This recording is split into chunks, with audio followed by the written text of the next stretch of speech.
সবাই আমার প্রণাম নেবেন। আশা করি সবাই ভালো আছেন। আজকে আলোচনা ঢোকার আগে একটা জিনিস জাস্ট একটু বলে দিতে চাই। তৃষিতা থেকেও আমি শুনলাম যে অনেকজন এরম মেসেজ পাঠাচ্ছে যে আপনাদের লাইফ কি হচ্ছে না, আপনাদের লাইফটা কি বন্ধ। তো হয়তো তাদের কাছে লাইভ হওয়ার নোটিফিকেশানটা যাচ্ছে না, তাই তারা জানতে পারছে না।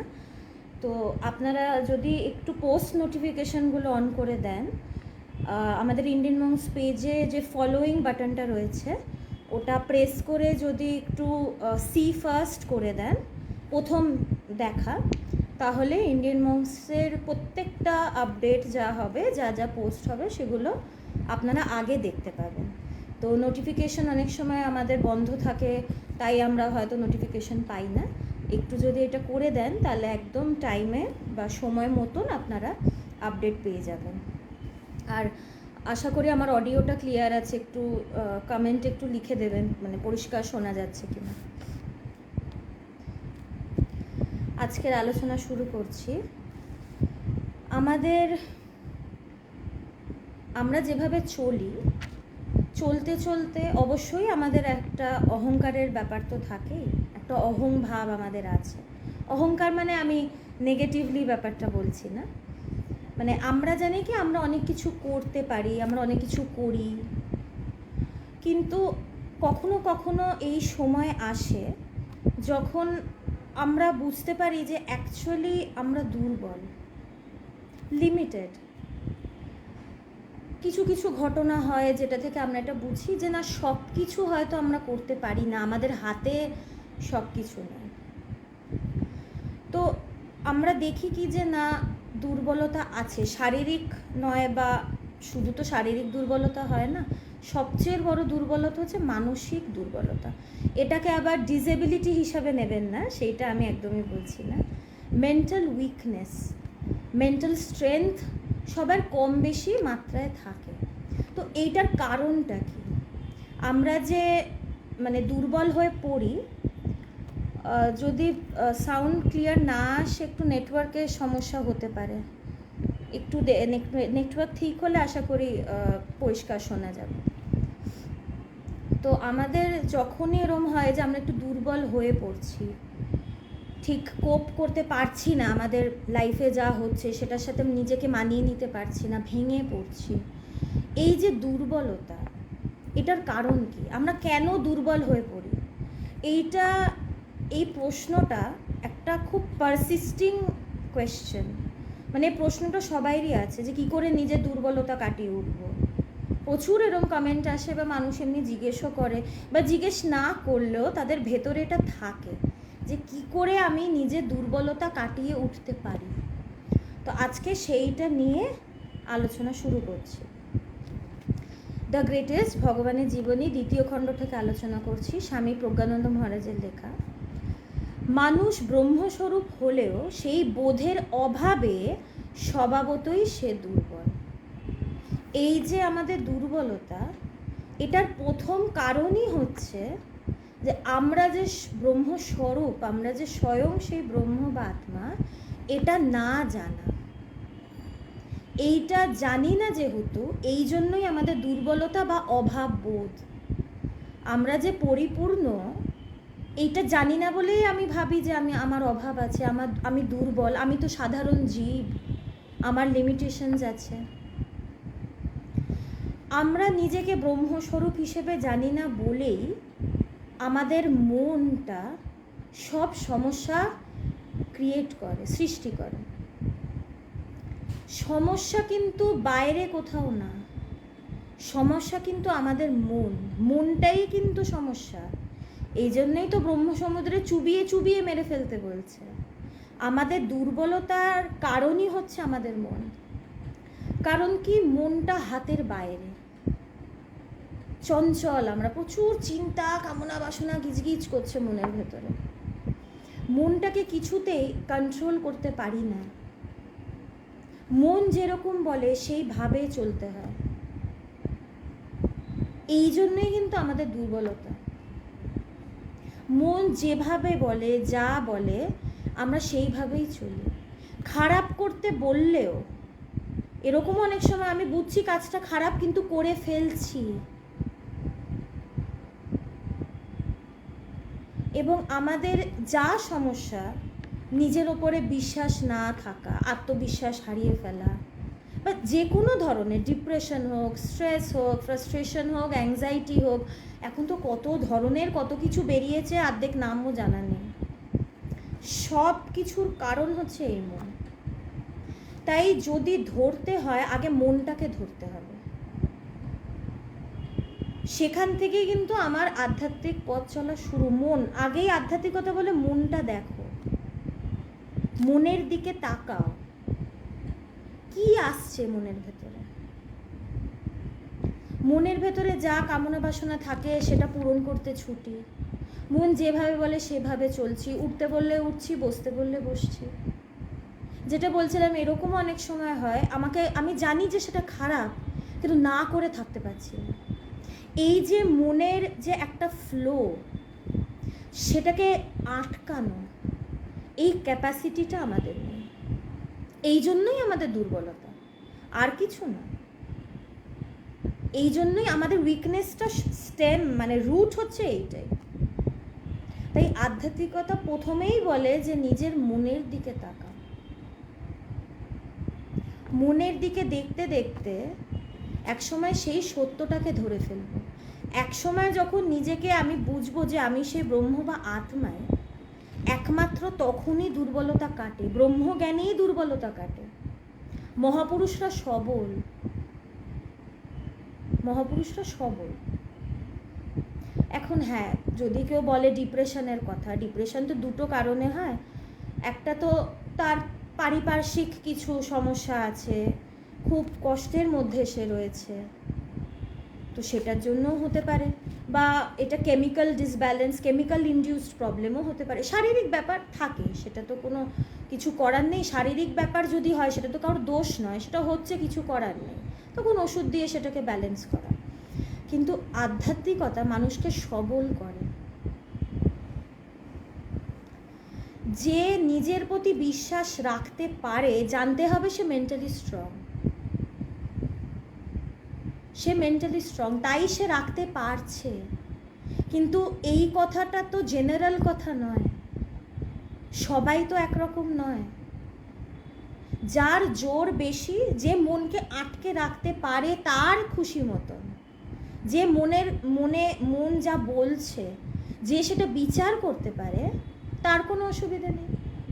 কিন্তু আমরা ম্যাক্সিমাম আমি একটু জেনারেল পার্সপেক্টিভ থেকে বলছি, আমাদের এই সমস্যাটা হয়। আমরা পারি না, মনটাকে আটকাতে পারি না। প্রথমত কি মন কি জিনিস সেটা জানি না, মনে কি আছে, মনে কি চলছে, কি ভাবছি সেটাও জানি না। একটা ঘোরের মধ্যে ছুটছি শুধু। মানুষ অনেক সময় স্লিপ ওয়াকিং করে না, ঘুমোতে ঘুমোতে হাঁটছে, সে কিন্তু জানে না সে হাঁটছে, সে জানে সে ঘুমাচ্ছে। ঠিক সেরকমই আমাদের জীবনটাও না একটা স্লিপ ওয়াকিংয়ের মতো। আমরা কি করছি, কেন করছি আমরা জানি না। ওই মন একটা ছোটাচ্ছে, ছুটে চলে যাচ্ছে, কিন্তু আলটিমেটলি লাভ তো হচ্ছে না। কোটি কোটি মানুষ মন যা বলছে সেটা করার জন্য ছুটছে, সমাধান কজন পাচ্ছে, বা শান্তি কজন পাচ্ছে, বা আনন্দ কজন পাচ্ছে না তো। নিজের আশেপাশেও দেখছি, নিজেকেও দেখতে পাচ্ছি। তো এটা খুব এভিডেন্ট যে আমরা এই ছোটাছুটি করে কাজ হচ্ছে না। তাহলে এখানে এইভাবে যদি কাজ না হয়, তাহলে একটু অন্য মেথড আমাদেরকে এবার অ্যাডপ্ট করতে হবে। এই জন্যই তো আধ্যাত্মিকতা মন ধরতে শেখায়। মনের যে লাগামটা, সেটা তো মনের হাতে থাকে। আধ্যাত্মিকতা করলে সেই লাগামটা নিজের হাতে আসে।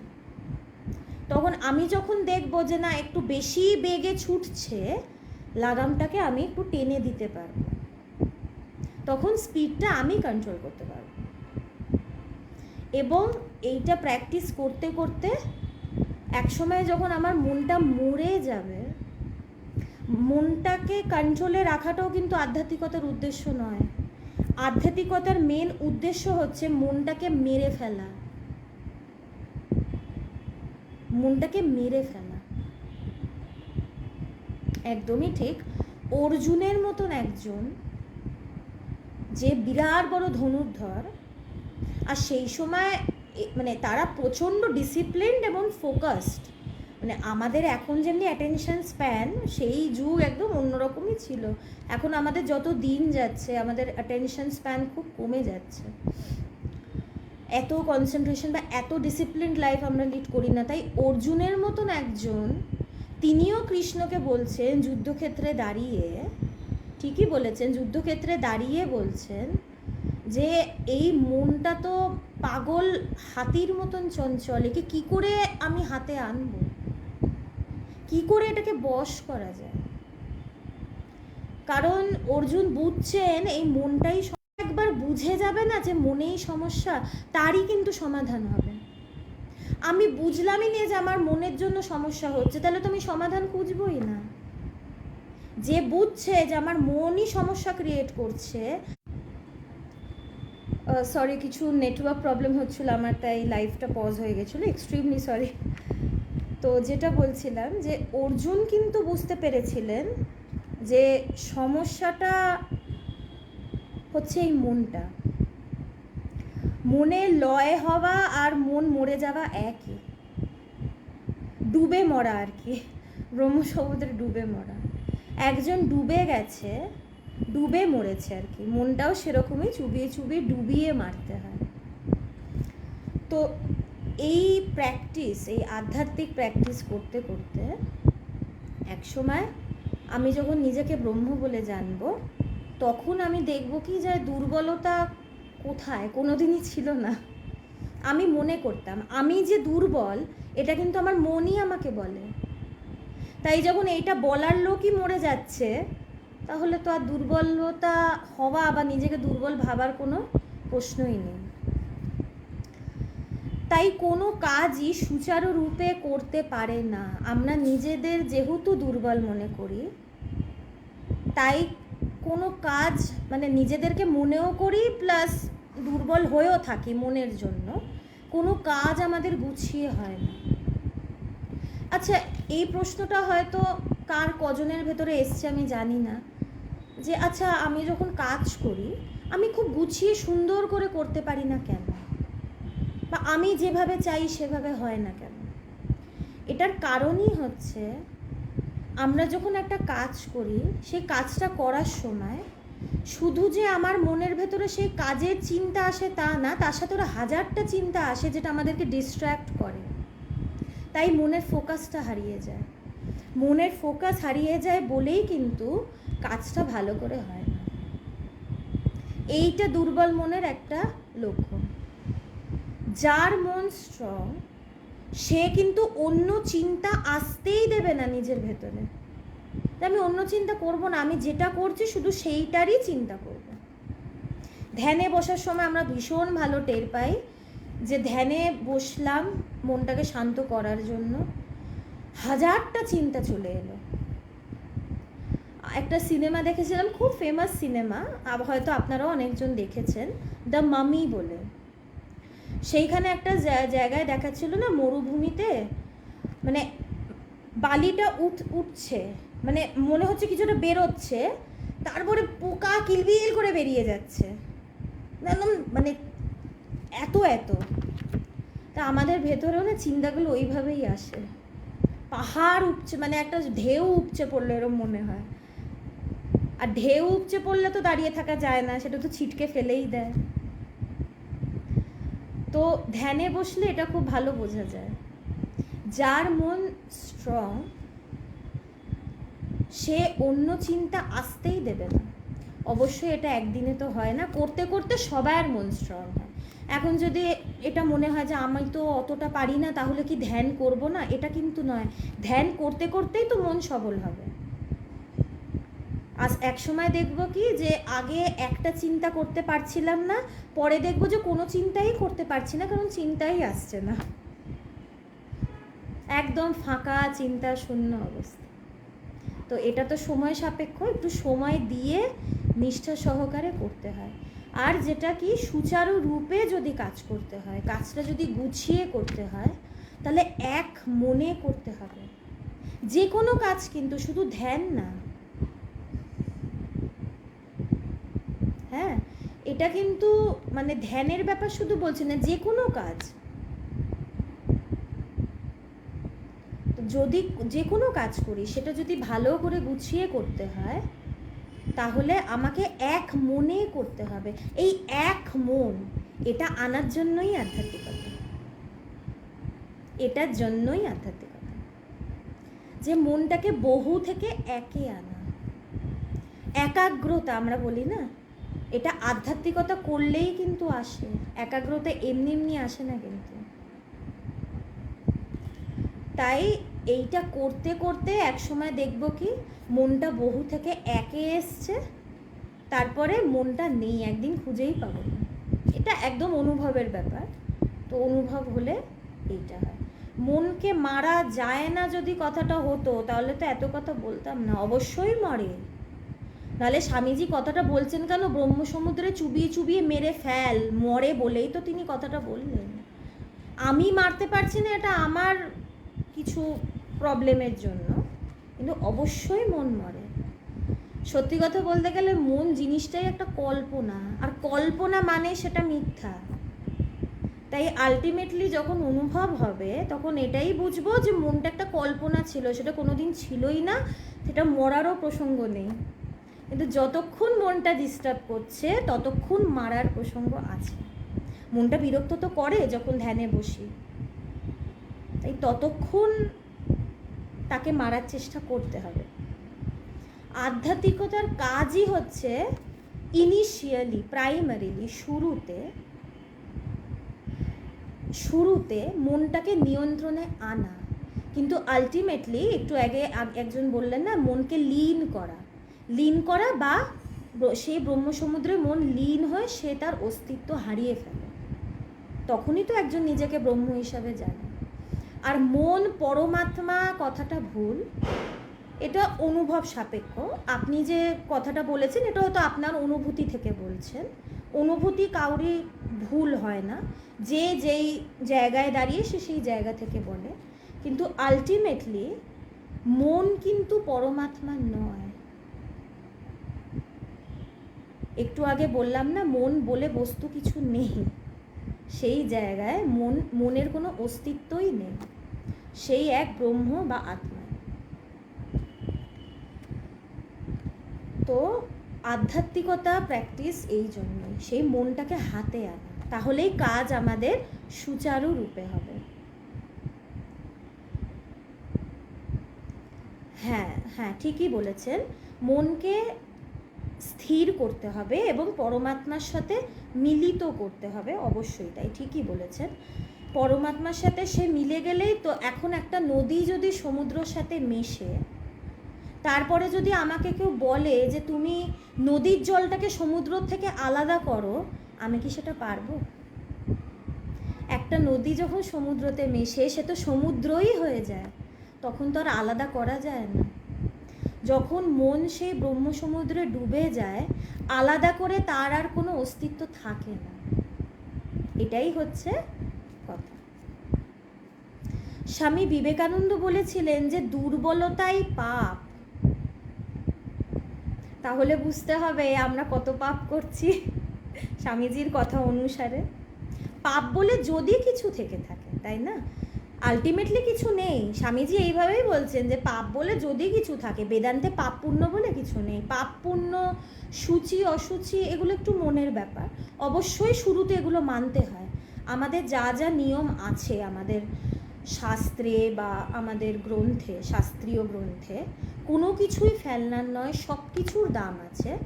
অবশ্যই এগুলো দরকার একটা ডিসিপ্লিনের জন্য, কিন্তু এই জিনিসগুলো একটা প্রাইমারি লেভেলের। এখান থেকে যখন আমি উঠে যাব, আমার যখন ডেভেলপমেন্ট হবে, প্রগ্রেস হবে, তখন আর এগুলো অত মনে থাকে না, কারণ আমি তো সে শুদ্ধ স্বরূপ ব্রহ্মই।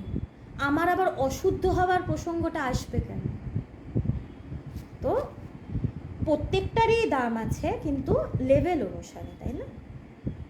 তো স্বামীজিও এই জন্যই বলছে যে যদি পাপ বলে কিছু থাকে, দুর্বলতাই পাপ।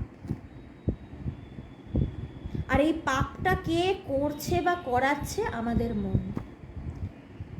মন স্থির হয় না, এটা ইউনিভার্সাল প্রবলেম। মানে গ্লোবাল ওয়ার্মিংয়ের মতন মন যে স্থির হয় না, এটা আরও ডেঞ্জারাস প্রবলেম। কিন্তু এটাতে দুঃখ করার বা মানে ফ্রাস্ট্রেটেড হওয়ার কিছু নেই। মন যে স্থির হতো না, এ যে কি দুঃখ, এই দুঃখ আমি খুব ভালো করে জানি। কারণ আমরা যারা আধ্যাত্মিক পথের পথিক, যারা আমরা এই পথে চলছি, এই স্ট্রাগলটা আমরা সবাই করি। আমার মানে মনে আছে আমাদের স্বামীজিদেরকে গিয়ে কতবার যে জ্বালিয়েছি, স্বামীজি কিছুতেই ধ্যানে মন বসছে না, স্বামীজি কিছুতেই পারছি না, প্রচুর বলেছি। ভগবানকেও বলেছি। ভগবান একটাই কথা বলেন যে তুমি করতে থাকো, তুমি করতে থাকো। এই করতে করতেই কিন্তু হবে। আমরা কি করি, একটু করি, তারপরে যখন দেখি হচ্ছে না তখন ছেড়ে দিই, যে বাবা হয়ে না, বসেই না। আমি যদি রোজ বসি না নিজেকে পুশ করে, আধ্যাত্মিকতা কিন্তু যার যার তার তার পথ। এখানে আধ্যাত্মিক পথে না কেউ কাউকে কিছু করিয়ে দিতে পারে না, নিজেকে করতে হয়। নিজের চাহিদাতেই সব কিছু হয়। আমি যদি চাই নিশ্চয়ই হবে। আমি যদি নিজেকে পুশ করে একটু যদি বসতে পারি, সাধনা যেটাকে বলছে, সাধনাটা কিন্তু অনেক গভীর ব্যাপার। সাধনায় লেগে থাকতে হয়, কোমর বেঁধে, কোমর কষে নামতে হয়। তো লেগে থাকা এইটা দরকার। যদি লেগে থাকতে পারি না, দেখব মন শান্ত হবেই হবে, স্থির হবেই হবে। তখন মনকে অস্থির করতে পারবো না। তখন দেখব যে মন অস্থির হচ্ছে না। এখন স্থির হচ্ছে না, তো একসময় দেখব মন অস্থির হচ্ছে না। শুধু একটু বিশ্বাস করতে হবে যে না, আমাদের আধ্যাত্মিকতা এটা বলছে যখন, নিশ্চয়ই এটা হয়। বিশ্বাস করে একটু করতে হবে। স্বামীজিরাও, সুন্দর হাওয়া দিচ্ছে বাইরে, স্বামীজিরাও আমাদেরকে এই কথাটাই বলতেন যে করতে থাক, ছেড়ে দিস না, বসতে থাক, করতে থাক, দেখবি এক সময় ঠিক হচ্ছে। এই করতে থাকা, এটাই তো আমরা করি না, না করতে থাকাটাই তো আমরা পারি না। নিষ্ঠা, আধ্যাত্মিক পথে একটু নিষ্ঠা লাগে। আর কত সময় লাগবে এটা কিন্তু যে হাঁটছে তার ওপরে নির্ভর করে। কারোর 1 বছর, এখানে সময়টা কিন্তু ব্যাপার না। একজন যদি নিষ্ঠা সহকারে করতে থাকে তাহলে কিন্তু সময় লাগে না। যে পথে হাঁটছে সে কতটা স্পিডে হাঁটছে, তার স্পিডের ওপরে তো নির্ভর করছে যে সে কত তাড়াতাড়ি তার গন্তব্যে পৌঁছাবে। তাই আমি যদি হামাগুড়ি দিই তাহলে সেটার একটা সময় আছে, আমি যদি হাঁটি সেটা আরেকটা সময় লাগবে, আমি যদি দৌড়াই তাহলে সেটা আরেকটু কম সময় লাগবে। তাই এবার আমি কিভাবে এগোবো সেটা তো আমাকে দেখে নিতে হবে। আমি হামাগুড়ি দেব, নাকি আমি হাঁটবো, নাকি আমি দৌড়াবো। এখন যদি দেখি যে না, আমি আধ্যাত্মিক পথে চলছি ঠিকই, কিন্তু আমি তো হামাগুড়ি দিচ্ছি, এটাতে দুঃখ করার কিছু নেই। হামাগুড়ি দিয়েও তো একটা বাচ্চা এগোয়, তো এগোচ্ছি তো। আস্তে আস্তে হামাগুড়ি দিতে দিতেই সে হাঁটতে শেখে গুরুর কৃপায়। এক সময় যখন সে হাঁটতে শিখে যায় তারপরে সে দৌড়াতেও শিখে যায়। তাই এখানে মনমরা হওয়া বা চিন্তা করা যে আমি পারবো কি না, এইগুলো একদম ভাবতে হবে না। ঠিক পারবো, হামাগুড়ি দেব, এক সময় দাঁড়াবো, তারপরে এক সময় ঠিক দৌড়াবো। শুধু একটু বিশ্বাস নিয়ে আমাদেরকে করতে হবে। আমরা সকলেই কম বেশি এই দোষে দুষ্ট, যে কাজ ঠিক করে হচ্ছে না, ভেতরটা দুর্বল, মানসিকভাবে একটু দুর্বল। আর এখন আরও প্রবলেমটা কোথায় এসে দাঁড়িয়েছে, এটা আমার একটা খুব পার্সোনাল মানে ওপিনিয়ন, সেটা হচ্ছে আমরা যে মেন্টালি উইক,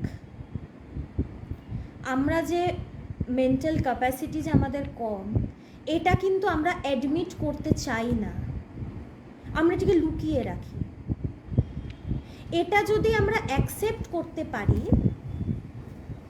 সুন্দর ঝড় উঠেছে বাইরে, মানুষ খুব গরমে কষ্ট পাচ্ছিল, এটা যদি আমরা অ্যাকসেপ্ট করতে পারি যে না আমাদের এই প্রবলেমটা হচ্ছে, তাহলে কিন্তু আমরা হেল্পের জন্য হাত বাড়াবো। আমি একটু ব্রেক নিচ্ছি, আমি একটু জাস্ট পর্দাটা একটু বুঝে দিই, তাহলে একটু সুবিধা হবে।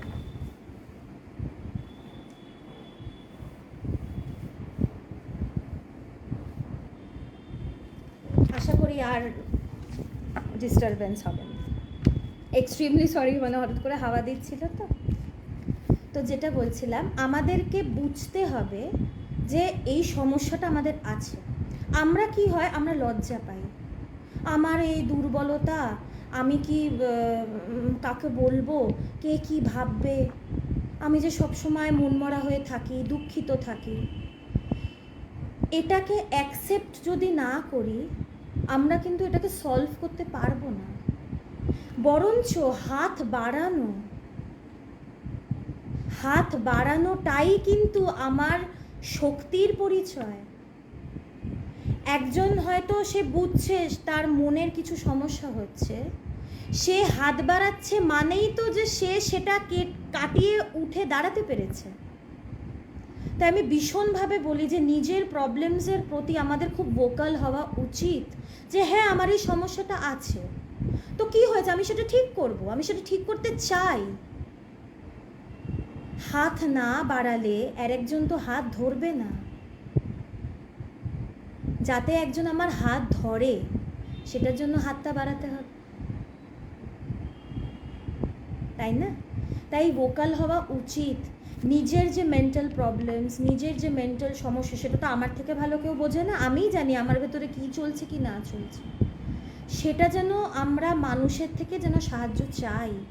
অবশ্যই সাহায্য পাওয়া যাবে, আশ্রম রয়েছে, স্বামীজিরা রয়েছেন, আধ্যাত্মিক গুরুরা আছে, আধ্যাত্মিক পথটাই তো এটার জন্য।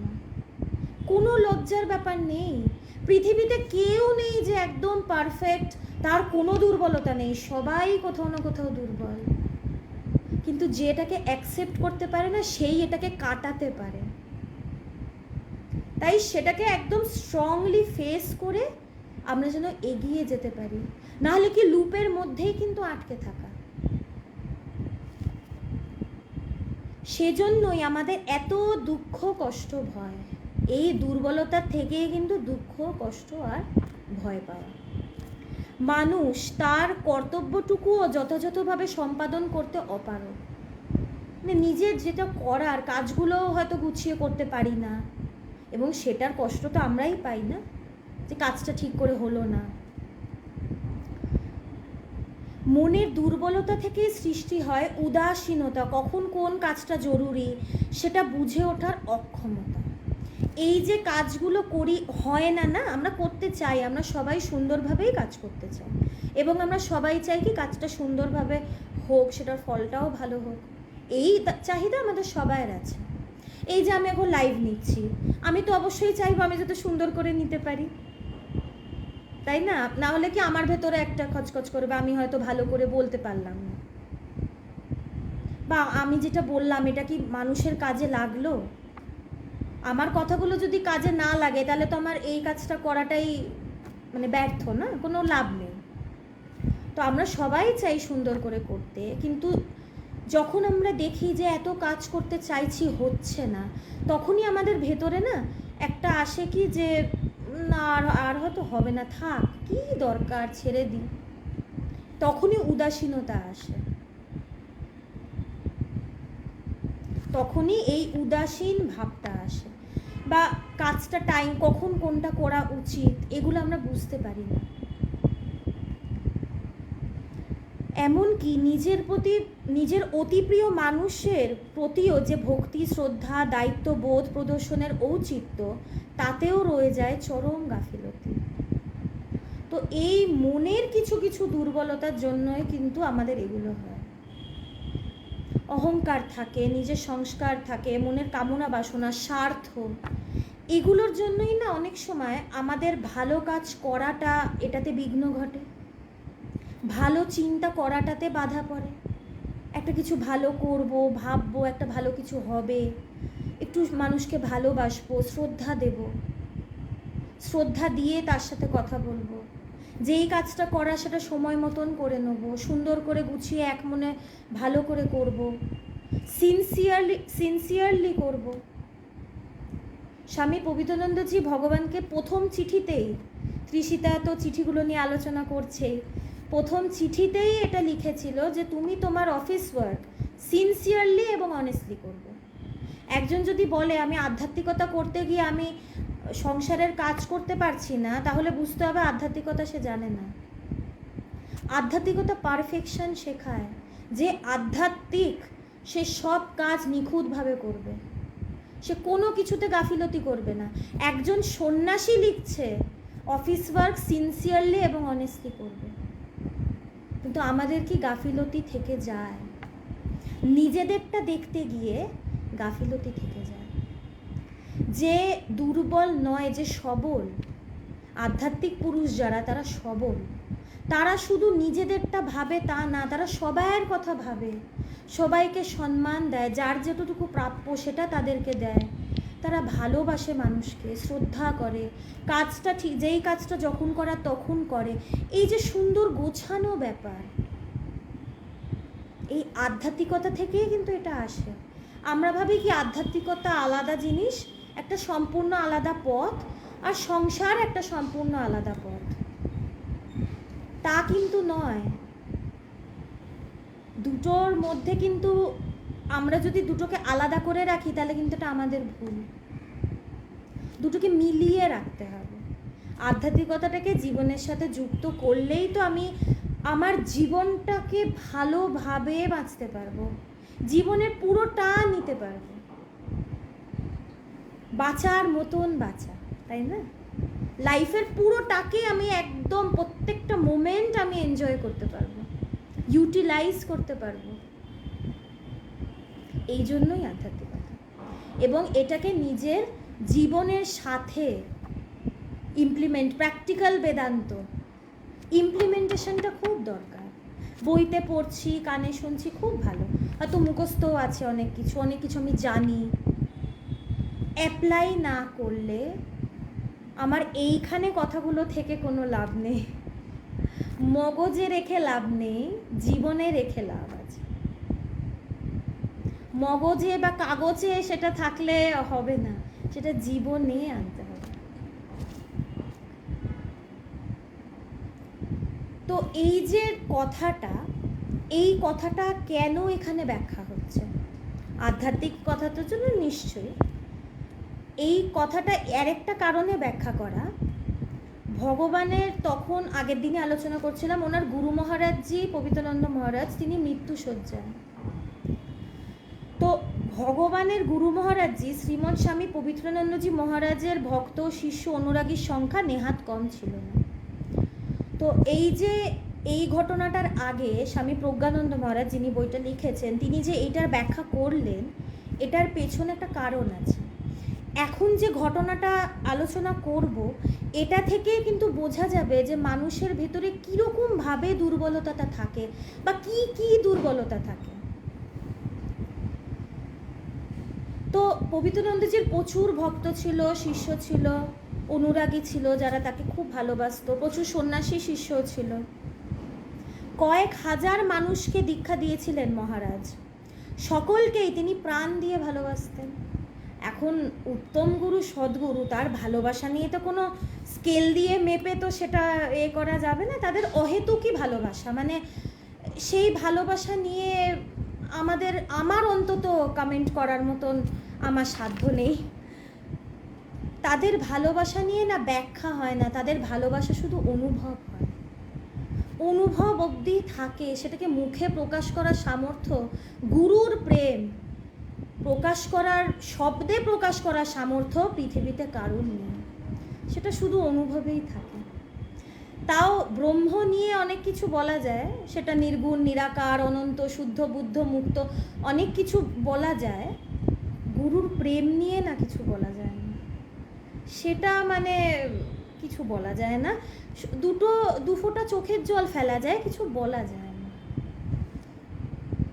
তাই তিনি প্রাণ দিয়ে তো ভালোবাসতেনই। ভগবান নিজেও দেখেছেন যে গুরু মহারাজজি এলে আশ্রমে উৎসবের সূচনা হতো, দিক বিদিক থেকে প্রচুর মানুষের সমাগম হতো আশ্রমে।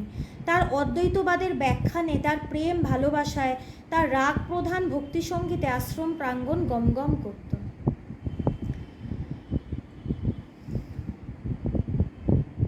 কিন্তু সেই গুরু মহারাজজি যখন অসুস্থ হলেন, ভগবান গুয়াহাটি থেকে গিয়ে অবাক হয়ে দেখলেন যে সেই মহাপ্রেমিক মানুষটির প্রতি একটু অবহেলা হচ্ছে। গুরুর প্রতি যথার্থ ভালোবাসা ও সংবেদনশীলতার অভাবের জন্য পৃথিবীর এই শ্রেষ্ঠ মানুষটা উপেক্ষিত হচ্ছে। এই জন্যে এটার আগে কিন্তু দুর্বলতার কথা নিয়ে এত কথা হলো। দুর্বলতা কি জিনিস? যে গুরুর প্রতি গাফিলতি। যেই গুরু আমাকে পৃথিবীর সবচেয়ে বড় জিনিস এনে দিচ্ছেন, সেই গুরুর প্রতি গাফিলতি শুধু আমার মনের জন্য, মনের দুর্বলতার জন্য।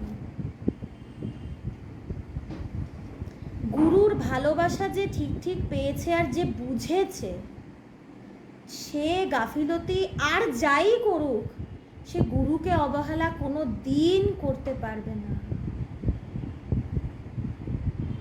গুরুর ভালোবাসা এমনই জিনিস। এখন এই প্রশ্নটা অনেকজন করে যে আমরাও তো অনেকজনকে ভালোবাসি, তো আমাদের ভালোবাসা আর গুরুর ভালোবাসার মধ্যে এমন কি পার্থক্য, বা তাদের ভালোবাসাটাকে এতটা হাইলাইট করা হচ্ছে কেন, বা আমি বা কেন এত করে বলছি? আমাদের ভালোবাসা এবং গুরুর ভালোবাসা দুটোর মধ্যে আকাশ পাতাল তফাৎ, দুটোকে এক লাইনে বলাও যাবে না। আমাদের ভালোবাসাটা ভালোবাসার মধ্যে পড়ে না। আমাদের ভালোবাসাটা ব্যবসার ওপরে দাঁড়িয়ে থাকে, লেনদেনের ওপরে দাঁড়িয়ে থাকে। কিন্তু গুরুর ভালোবাসা শুধু ভালোবাসার জন্য, সেটার পেছনে কোনো কারণ নেই। এই কারণে সেই কারণে অহেতুকি কোনো কারণ নেই সেটার পেছনে। জাগতিক ভালোবাসা মানুষকে বদ্ধ করে, গুরুর ভালোবাসা মুক্ত করে। এই এত পার্থক্য। জগতের মানুষকে ভালোবাসা, সংসারে যাদেরকে নিয়ে আছি, এটা আরো বেশি বদ্ধতা আনে। কিন্তু গুরুর ভালোবাসা সে তো একদম মুক্ত করে সবাইকে। সেই ভালোবাসা মুক্তি নিয়ে আসে। এই জন্যই তো গুরুর ভালোবাসা শ্রেষ্ঠ ভালোবাসা, একদম শ্রেষ্ঠ, কোনো তুলনা নেই। সেইখানে আর কিছু বসানো যাবে না। আর সে তো কারুর ব্যাংক ব্যালেন্স দেখে ভালোবাসে না। সে ফর্সা না কালো, লম্বা না বেটে, তার ব্যাংক ব্যালেন্স কত, আমাদের এই বিচারগুলো থাকে, গুরুর এগুলো থাকে না। সে তো সবার ভেতরে নিজেকেই দেখে, সে তো এক দেখে সব জায়গায়। সে ভেদ ভাব বিচার কি করবে? আর তার কাছে দেওয়ার মতন তো শুধু ভালোবাসাই আছে, সে আর কি দেবে? তার গুরুর কাছে কিন্তু আর কিছু থাকে না, ভালোবাসা ছাড়া আর কিছু থাকে না সেই জায়গায়। আমাদের অনেক কিছু থাকে দেওয়ার মতন, কটু কথা, বাজে কথা, অপমান, অনেক কিছু থাকে। তাদের তো এসব থাকে না, না? এই জন্যই আকাশ পাতাল তফাৎ। তো যখন ভগবান গুয়াহাটি থেকে গেলেন তার গুরুদেবকে দেখতে, তখন তিনি দেখলেন কি, যে তার গুরুদেবের প্রতি অবহেলা হচ্ছে। এত নাকি তারা ভক্ত, তারা নিজেদেরকে ভক্ত বলে, কিন্তু এখানে দেখছি কি অবহেলা। কিরকম অবহেলা? গুরু অসুস্থ, মৃত্যু শয্যায়, তারা কেউ গুরুর পাশে থেকে তার সেবা করতে চায় না। তাদের তো নিজেদের সংসার আছে। যেখানে গুরু মৃত্যু শয্যায়, সেখানে প্রাধান্য পাচ্ছে সংসার, সেখানে গুরুর কোনো জায়গা নেই। যেই মানুষটা নিজেকে নিংড়ে দিল, যেই মানুষটা নিজেকে নিংড়ে দিয়ে মৃত্যু শয্যায়, তার জন্য কারো সময় নেই। তাহলে এটাকে কি শিষ্য হওয়া বলে, নাকি এটাকে ভক্ত হওয়া বলে? গুরু মুখে বলবো পরে, আগে শিষ্য হয়ে উঠি। মুখে গুরুদেব আপনি তো, মুখে তো কত লোক কত কিছু বলে, কাজে দেখাতে হবে তো সেটা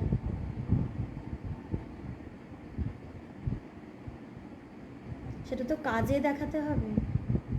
তাই ভগবান গিয়ে দেখছে কি যে কি অবস্থা, কি দুর্বলতা তাদের, এই যে মন, তার মন কোথায় না। আজকে আমি যদি দেখি আমার গুরু অসুস্থ, আর আমি যদি তার ভক্ত হই বা তার শিষ্য হই, আমি সব কিছু ছেড়ে তার সাথে থাকব, কিন্তু মনের এমন অবস্থা সংসার থেকে মন উঠছেই না, আসক্ত, কাঁঠালের আঠা লেগেই রয়েছে। আর আমার মনে যে এটা আসছে সেটার প্রতি আমি ফাইটও করতে পারছি না, যে আমার তো এই সময় বিচার করব যে সেই ক্যাপাসিটিও নেই। এই জন্যই তো প্রথম লাইনেই বলেছে যে নিজেকে জানা, অনুভব এই জন্যই দরকার, এই জন্যই দরকার।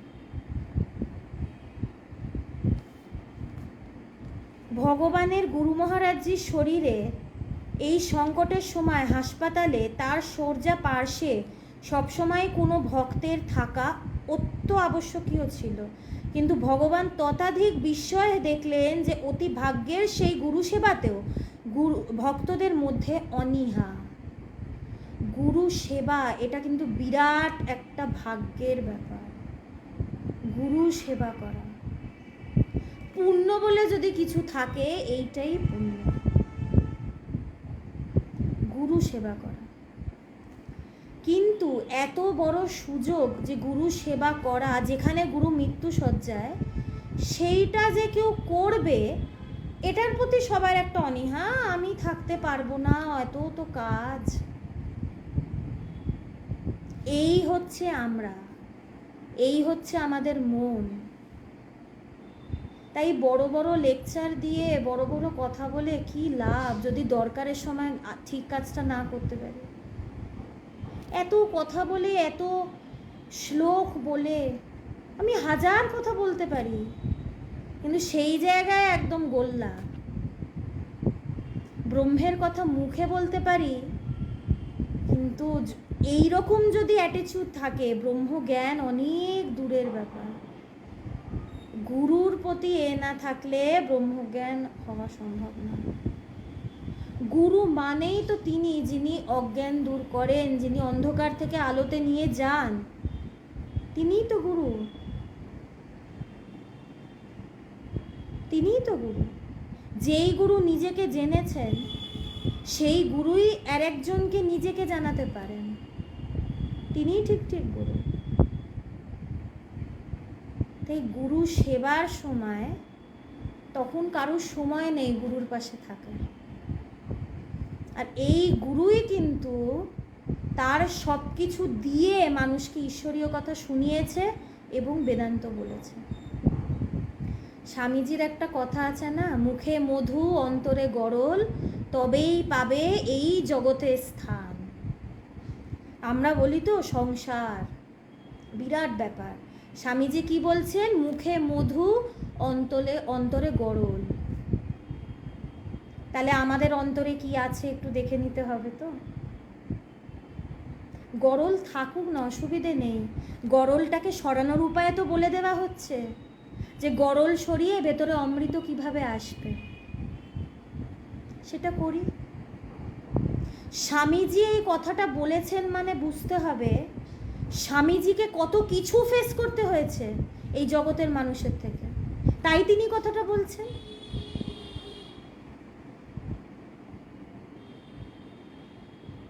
তাই তো তিনি কথাটা বলছেন। স্বামীজি আমাদের ছেলে, আমাদের গর্ব তিনি কলকাতার। আমি কলকাতা বলতে কিন্তু স্বামীজিকেই বুঝি, আমি অন্য কাউকে বুঝি না, এটা আমার বক্তব্য। অবশ্যই সবাই নিজস্ব নিজস্ব আদর্শ আছে, আর সবাই সম্মানীয়, কেউ ছোট নয়, সব সেই জায়গায় সব এক আমার কাছে। আমি আমার কথা বলছি, আমি কলকাতা বলতে স্বামীজিকে বুঝি। সেই স্বামীজি শিকাগোতে গেলেন, পুরো বিশ্ব কাঁপিয়ে দিলেন, ভারতকে কোথায় নিয়ে গেলেন, তিনি কলকাতায় এলেন, তাকে দক্ষিণেশ্বরে ঢুকতে দেওয়া হলো না। এই হচ্ছে মানুষ। এই জন্যই তো স্বামীজির কথাটা, মুখে মধু অন্তরে গরল। মানে কিরম গরল, আমাদের ভেতরে যা গরল না, সেটা অ্যাসিডের মতন, একদম পুরি অ্যাসিড যেমনি পোড়ায় না, একদম মানে ক্ষয়ে যায় জিনিস, আমাদের ভেতরে গরলটা কিন্তু সেরকমই। আমাদের কথাগুলো কিন্তু অ্যাসিডের কাজই করে। এই তো আমরা, এই আমাদের পরিচয়। এখন স্বামীজির বিভিন্ন জায়গায় স্ট্যাচু, মালা পরানো হচ্ছে, কিন্তু এক সময় তাকে কিন্তু দক্ষিণেশ্বরে ঢুকতে দেওয়া হয়নি। এইটা কিন্তু আমাদের মাথায় রাখতে হবে। ইতিহাস ভুলে গেলে কিন্তু চলবে না, মনে রাখতে হবেই। স্বামীজিকে কিন্তু কষ্ট পেতে হয়েছিল, সেই কষ্টটা কিন্তু কেউ মেটাতে পারেনি। পরে 1000 লোক মালা দিক না, তাতে কি এলো গেল, কষ্টটা তো তিনি পেয়েছেন শুরুতে। কলকাতার মানুষের তো তখনই তাকে মাথায় করে রাখা উচিত যে আমাদের ছেলে কোথায় নিয়ে গেল, কোথায় সে গিয়ে পুরো বিশ্ব কাঁপিয়ে এলো, কিন্তু সেই সম্মানটা তিনি পেলেন না। আমরা কিভাবে নিজেদেরকে মানুষের পর্যায়ে ফেলি, কিভাবে ফেলি? এত ভেতরে গরল নিয়ে বলতে পারি কি যে আমরা মানুষ, আমাদের ভেতরে মনুষ্যত্ব আছে? এই জন্যই তো আধ্যাত্মিকতা। বুঝতে হবে যে না, আমাদের ভেতরে গরল আছে, নাহলে স্বামীজি তো কথাটা বলতেন না। তার মানে তাকে কত কষ্ট পেতে হয়েছে মানুষের থেকে, তাই তো তিনি কথাটা বললেন যে জগতে তুমি তখনই স্থান পাবে যখন তুমি মুখে মিষ্টি মিষ্টি কথা বলবে, কিন্তু ভেতরে তোমার বিষ। কারণ আমরা ছোবল দিই না। ঠাকুর বলেছেন ফোঁস করতে, কিন্তু আমরা ছোবল মেরে দিই। তারপরে বলি, আমি কথামৃত পড়েছি, খুব একদম পাতা সব আমার পড়া রয়েছে, প্রত্যেক খণ্ড, প্রত্যেক পরিচ্ছেদ আমার পড়া। ঠাকুর বলেছে ফোঁস করো, কিন্তু আমি ছোবল দিচ্ছি, আমি ঠাকুরের খুব ভক্ত। এইটা তো আধ্যাত্মিকতা নয় না। টো পালন করা, টো পালন করা, যা বলছেন সেইটাই পালন করতে হবে, তবেই তো গরল সরে ভেতরে অমৃতের খোঁজ পাবো, তবেই তো পাবো। যতক্ষণ এই মন আছে ততক্ষণ গরল থাকবে। এই মনের জন্যই না আমরা নিজেদেরকে অমৃত স্বরূপ বলে বুঝতে পারি না। এই জন্যই আধ্যাত্মিকতা বারবার শাস্ত্রে, আমি বারবার এই একই কথা বলি, শাস্ত্রে পরিষ্কার ঋষিমুনিরা বলে দিয়েছে, নান্যে পন্থা, অন্য কোনো পথ নেই ভালো থাকার, নেই। ভগবান আমাদেরকে বারবার বলেন যে আমি সব পথ দেখেছি, আমি আধ্যাত্মিক পথে একমাত্র এই একটা পথে আমি সব পেয়েছি, অন্য কোনো পথে আমি কিচ্ছু পাইনি। ভগবান রাজনীতি করেছেন, তার স্ত্রীও আছে, তিনি বিবাহ সম্বন্ধেও তার বিবাহ হয়েছে, তিনি চাকরি জীবনও দেখেছে, তিনি পরিষ্কার বলেছেন আমি কোথাও কিচ্ছু পাইনি, এই আধ্যাত্মিক পথে আমি সব পেয়েছি। তাই সব যদি পেতে চাই তাহলে এই পথে নিষ্ঠা দিয়ে হাঁটতে হবে, নিষ্ঠা রেখে হাঁটতে হবে। তারা যেই পথ আমাদের দেখাচ্ছেন, যা যেভাবে চলতে বলছেন, সেইভাবে একটু ধৈর্য ধরে বিশ্বাস করে চলতে হবে, তাহলেই দেখবো সব পাচ্ছি। আমি সব না পেলে কথাগুলো বলতাম না, মুখে বাঁধতো, কথাগুলো বাঁধতো, পরিষ্কার করে বলতে পারতাম না, আমতা আমতা করতাম। বলছি কেন? পাওয়া যায় বা লোকেরা পায় বা পেয়েছি বলেই তো বলছি। ঠিক পাবে সবাই। আর যখন নিজেকে ব্রহ্মস্বরূপ জানবো তখন ব্যাস।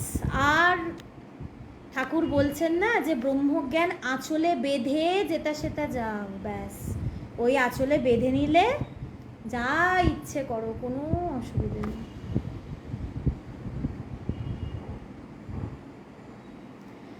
কিন্তু আমাদের অসুবিধাটা কোথায় হয়? ব্রহ্মজ্ঞান আঁচলে না বেঁধেই তার আগেই আমরা যেটা সেটা চলে যাই। এবং যেটা সেটা গিয়ে হারিয়ে যাই, পথভ্রষ্ট, হারিয়ে গেলাম। তারপরে কোন পথ ঠিক, কোথায় যাব, কি কোন কোন জায়গায় করব কিছু জানি না।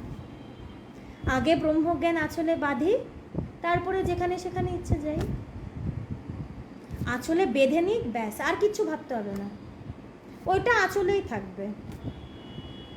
তারপরে আমি যেখানেই যাব সেই যাত্রাটা খুব শুভ হবে, ভালো হবে। এবং সেই আমি তারপরে যেটা সেটা যেখানেই যাই না কেন, যেখানেই আমি যাই না কেন, আমার কোনো অসুবিধে হবে না। তো এই জন্য ব্রহ্মজ্ঞান এইটা আগে, প্রথমে মনকে নিয়ন্ত্রণ, তারপরে মনকে ব্রহ্মসমুদ্রে চুবিয়ে চুবিয়ে মেরে ফেলা। এটাই আমাদের প্রত্যেক দুঃখ, কষ্ট, ভয়, দুর্বলতার সমাধান। হ্যাঁ, পণ্ডিত গোস্বামী, হ্যাঁ গোস্বামী বাবু, আপনি যেটা লিখেছেন একদমই ঠিক লিখেছেন। এটাই তো, যে ব্রহ্মজ্ঞানী সেই তো গুরু, একদম ঠিক লিখেছেন।